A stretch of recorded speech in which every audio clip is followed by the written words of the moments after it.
স্বাগতম সুপ্রিয় শিক্ষার্থীবৃন্দ, তোমাদের জন্য সুন্দর একটা অঙ্ক নিয়ে আসছি। হচ্ছে অঙ্কটা বরিশাল বোর্ড 2025 সালে পঞ্চম অধ্যায় প্রোগ্রামিং থেকে আসছে।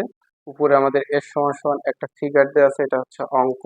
কতে বলছে কি অপারেটর কি, খতে বলছে যে শূন্য এক দিয়ে লেখা ভাষা ব্যাখ্যা করো, খুবই ভালো একটা প্রশ্ন। গতে বলছে উদ্দীপকের ধারাটি প্রোগ্রামের জন্য অ্যালগোরিদম লেখো। এটা কিন্তু আমাদের অঙ্ক অ্যালগোরিদম। আর তোমরা যদি এই কোয়ালিটির একটা অ্যালগোরিদম পারো, সমস্ত অ্যালগোরিদম তোমার কাছে ক্লিয়ার হয়ে যাবে, তুমি করতে পারবে। আর ঘতে বলছে যে হুইল লুপ ব্যবহার করে এস এর মান নির্ণয়ের জন্য সি ভাষায় একটি প্রোগ্রাম লেখা। এই হচ্ছে অঙ্ক, যার কাছে নেই স্ক্রিনশট দিয়ে রাখো। এটা হচ্ছে 7 দাগে আসছে। শুরু করি। কতে বলছে যে অপারেটর কি, একেবারে সহজ। দেখো, দেখলে 1 মিনিটের ভিতরে কোনো রাশিমালায় এ প্লাস বি মাইনাস এ ইন্টু বি, ব্র্যাকেট দিয়ে আটকানোর পরে স্ল্যাশ সি, এর প্লাস মাইনাস এটাকে লেস দেন বলে স্ল্যাশ, প্রত্যেকটা কমা কমা দেওয়া আছে, প্রভৃতি ক্যারেক্টার হলো অপারেটর, অর্থাৎ এই ক্যারেক্টার গুলোই হচ্ছে অপারেটর। শেষ। খতে বলছে যে শূন্য এক দিয়ে লেখা ভাষা ব্যাখ্যা করো। একেবারে সহজ, আমার ভিডিওর নিচে দেয়া থাকবে ছবি আকারে, তারপর আমি তোমাকে বেসিকটুকু শিখাচ্ছি। শূন্য এক দিয়ে লেখা ভাষা হচ্ছে মেশিন ভাষা। যেমন দেখো, কম্পিউটার শূন্য ও এক এই দুটো অঙ্ক চেনে, ক্লিয়ার? যেমন দেখো, এই দুটো অঙ্ক হচ্ছে আমাদের কি বাইনারিতে আমরা ব্যবহার করি, অর্থাৎ শূন্য, এই শূন্য দ্বারা কিন্তু আমাদের বন্ধ করা বোঝায়, আর এক দ্বারা কি চালু করা বোঝায়। আমি আর বিস্তারিত আলোচনায় যাচ্ছি না, এটা নিচে সুন্দর করে দেওয়া আছে, তোমরা দেখে নি, আশা করি দেখলেই বুঝতে পারবে। ওকে, আচ্ছা গতে যাই এবার। উদ্দীপকের ধারাটি প্রোগ্রামের জন্য অ্যালগোরিদম লেখো। এটা হচ্ছে অঙ্ক, এটা বোঝার আছে। এই একটা যদি পারো তুমি সবগুলো পারবে, তোমার আর কোথাও কোনো অসুবিধা হবে না। উপরে একটু লিখে নিয়ে উদ্দীপকের ধারাটির প্রোগ্রামের জন্য নিচে অ্যালগোরিদম তৈরি করে দেখানো হলো, অথবা তুমি যেভাবে লেখো যে নিচে অ্যালগোরিদম করালো তাও হবে। শুরু করি। দেখো, এর প্রত্যেকটা ধাপ আছে। তাহলে প্রথমটা হচ্ছে কি আমাদের ধাপ ধাপ এক। একে হচ্ছে কি আমরা শুরু করব, কাজটা কি করি, শুরু করি। একে হচ্ছে শুরু করি, শুরু করি। আচ্ছা, এরপরে হচ্ছে কি ধাপ দুই। ধাপ দুয়ে ইনপুট হিসাবে এন এর মান গ্রহণ করি। তাহলে এখানে লিখে দেবো যে ইনপুট হিসেবে এন এর মান গ্রহণ করি। শেষ। তাহলে ধাপ দুইটা কিন্তু শেষ, সেগুলো কিন্তু ফিক্সড প্রত্যেকের জন্য। কাজ শুরু করতে হবে, যে প্রোগ্রামে আসো কি করতে হবে, কাজ শুরু করি। শুধু শুরু করি লিখলে হবে, শুরু করি। ইনপুট হিসাবে এন এর মান কি করি, গ্রহণ করি। ধাপ তিন। ধাপ তিনে হচ্ছে এস সমান সমান কি, এস সমান সমান শূন্য, অর্থাৎ এস সমান সমান শূন্য বলতে যে এস, এই যে আমাদের ধারার যে অঙ্কটা শুরু, একেবারে শুরুর সংখ্যাটাই হচ্ছে কি শূন্য। অনেকে কিন্তু এটা বুঝতে পারে না। এস সমান সমান শূন্য। আচ্ছা, এবং আই সমান সমান হচ্ছে প্রথম পদ, কত আছে 5, এটা আছে ধরি। ক্লিয়ার? এখন দেখো, এই অন্য যদি অন্য কোয়ালিটির একটা অঙ্ক, মানে এই কোয়ালিটির অন্য একটা অঙ্ক আসে, সেই ক্ষেত্রে প্রথমে কি এই জায়গাও যা করছি সেটা করব, ধাপ শুরু করব। আচ্ছা, একে, এরপরে ইনপুট হিসেবে এন এর মান গ্রহণ করব, এর সমান সমান শূন্য ফিক্স থাকবে, শুধু এই আইতে গিয়ে পরিবর্তন হবে, এই পাঁচের জায়গায় অন্য কিছু থাকতে পারে। আর বাকি যতটুকু লিখছি প্রত্যেকটা প্রোগ্রামের জন্য এইটুক ফিক্সড। ক্লিয়ার? আচ্ছা, এইবার ধাপ 4। যদি যদি I less than or equal কি এন হয়। ক্লিয়ার? যে I less than or equal N হয়। এখন এই জায়গায় একটু বোঝার আছে যে আই এর মানটা এন এর মান থেকে হয় ছোট হবে অথবা সমান হবে। আমি আবার বলি, আই এর মানটা এন এর মান থেকে হয় ছোট হবে অথবা সমান হবে। আচ্ছা, এইবার যদি এত সমান এত হয়, তাহলে 5 ও 6 নং ধাপে গমন করি, অন্যথায় 7 নং ধাপে যাই। এখন একটু বুঝাই দিই যে এই 7 নং এ কেন গেলাম আর 5-6 নং এ কেন গেলাম। 5-6 নংটা একটু ক্লিয়ার করি। 5 আগে লিখি, লেখার পরে বুঝালে একটু বেশি ভালো বুঝতে পারবে। যেমন দেখো, 5 সমান এস সমান এস প্লাস আই, বোঝা গেছে। আর ধাপ 6 হচ্ছে আই সমান সমান আই প্লাস পদের ব্যবধান কত আছে, 5 10 15, তার মানে কি 5 করে, ঠিক আছে।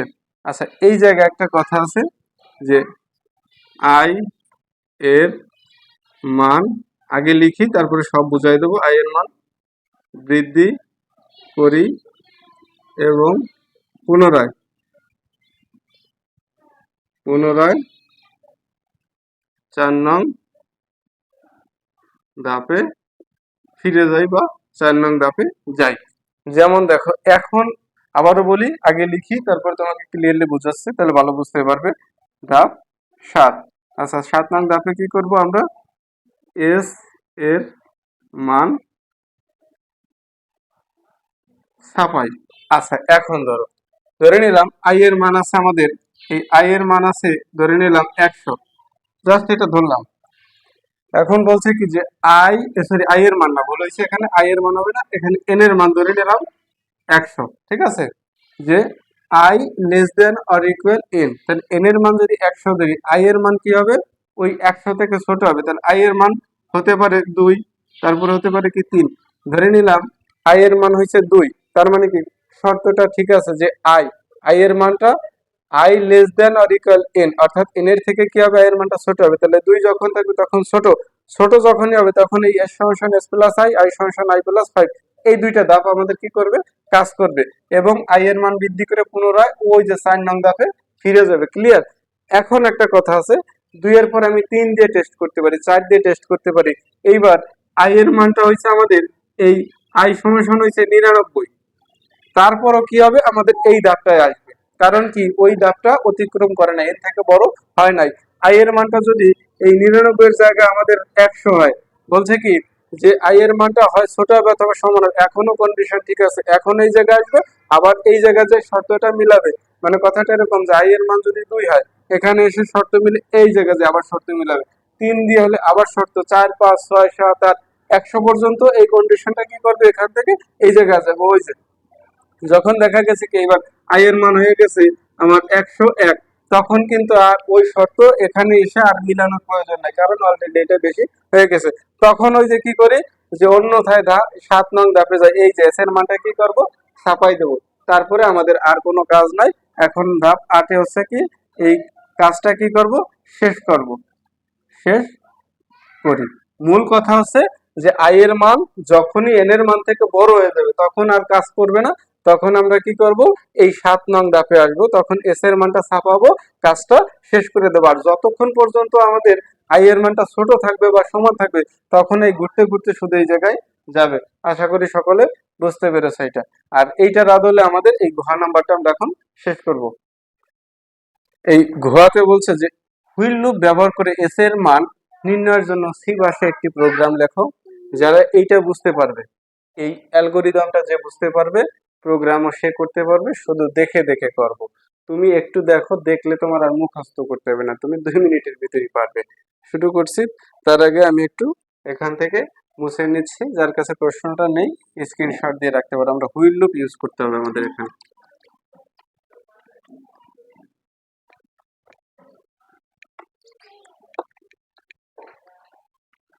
আচ্ছা ঘ, এখন উত্তর দিয়ে আমাদের কি করতে হবে, হ্যাশ ইনক্লুড stdio.h, ক্লিয়ার। আচ্ছা এরপরে হচ্ছে আমাদের ইন্টিজার মেইন ফার্স্ট ব্র্যাকেট, তারপরে শুরু সেকেন্ড ব্র্যাকেট। এখন একটা বুঝতে হবে, বোঝার আছে যে hash include stdio.h integer main first bracket second bracket, এইটুকু হচ্ছে প্রোগ্রাম রান করার জন্য, প্রত্যেকটা প্রোগ্রামের জন্য এইটুকু ফিক্সড। এখন একটা জায়গায় একটু চেঞ্জ হতে পারে, ইন্টিজার মেইন, তুমি এখানে ইন্টিজার ইউজ নাও করতে পারো, মেইনটা তোমাকে ইউজ করতেই হবে। ক্লিয়ার। যদি ইন্টিজার মেইন ইউজ করো তাহলে শেষে রিটার্ন শূন্য ব্যবহার করতে হবে, আর যদি ইন্টিজারটুক বাদে শুধু মেইন ইউজ করো, তুমি রিটার্ন শূন্য না লিখলেও হবে। এটা কিন্তু অনেক স্টুডেন্টের ঝামেলা হয়। এখন শুরু করছি, যেমন দেখো ইন্টিজার, এই ইন্টিজারে আমাদের দেখে দেখে করব। এখানে হচ্ছে কি যে আই সমান কত দেয়া আছে, আই সমান আছে 5, এরপরে এর সমান কত দেয়া আছে 0, আর একটা দেওয়া আছে আমাদের এন। এই যে ক্লিয়ার, দেখে দেখে করলে কিন্তু ক্লিয়ার হয়ে যাবে। আই সমান সমান কত আছে 5, এর সমান সমান 0 আর এন। এখন দেখো এখানে কি আসবে আমাদের print F. Print F enter the value of N. Clear, এটা ইনভার্টেড কমার ভিতরে আটকাতে হবে। Enter the value of N. এরপর আছে কি scanf. Scanf inverted comma percentage D. এখন ডি কেন আসলো, যেহেতু ইন্টিজার গুলো পূর্ণ সংখ্যার সেই কারণে। ক্লিয়ার, আচ্ছা কমা অ্যাপারসেন্ট কি আসবে এন। এখানে এনটা আমরা ছোট হাতের ইউজ করতে পারি, ওটা অসুবিধা না, আমাদের উপরে বড় হাতের আছে বিধায় এটা বড় হাতের ইউজ করলাম। এরপর একটা কথা আছে, এখন তোমাকে বুঝতে হবে for loop, wheel loop, do wheel loop system কিন্তু সবগুলো একই, খালি কোন জায়গায় আগে কোন জায়গায় পরে এইটা তোমাকে একটু মনে রাখতে হবে। এখন পরের যে লাইনটা হবে সেখানে হচ্ছে আমাদের হুইল। হুইল দিয়ে আমাদের কন্ডিশনটা আসবে I less than or equal N. আচ্ছা এখানে কিন্তু আমাদের সেমিকোলনটা হবে না। আর এই জিনিসগুলো তোমাকে মনে রাখতে হবে, যেমন ডু হুইল লুপে এখানে ডু আনার পরে সেকেন্ড ব্র্যাকেট শুরু করতাম, তারপরে আমাদের এইটুকু লিখতাম। এই wheel loop, for loop, do wheel loop এই জিনিসগুলো প্রত্যেকটা ভিডিওতে ক্লিয়ার করা আছে, একটু দেখে নিও। এরপরে দেখো আমাদের এখানে সেকেন্ড ব্র্যাকেট হবে, সেকেন্ড ব্র্যাকেটের ভিতরে এইটুকু আসবে এস সমান সমান এস প্লাস আই, আর আই সমান সমান আই প্লাস পদের ব্যবধান হচ্ছে কত 5। ঠিক আছে, সেকেন্ড ব্র্যাকেট শেষ। এরপরে হচ্ছে আমাদের কি আসবে print F. Print F inverted comma sum সমান সমান পার্সেন্টেজ ডি কমা এস। এরপরে হচ্ছে আমাদের যেহেতু ইন্টিজার মেইল লিখছি এই কারণে রিটার্ন কি আসবে রিটার্ন 0। সেকেন্ড ব্র্যাকেট শুরু হয়েছিল, সেকেন্ড ব্র্যাকেট শেষ। এখন একটু ফিনিশিং দেই।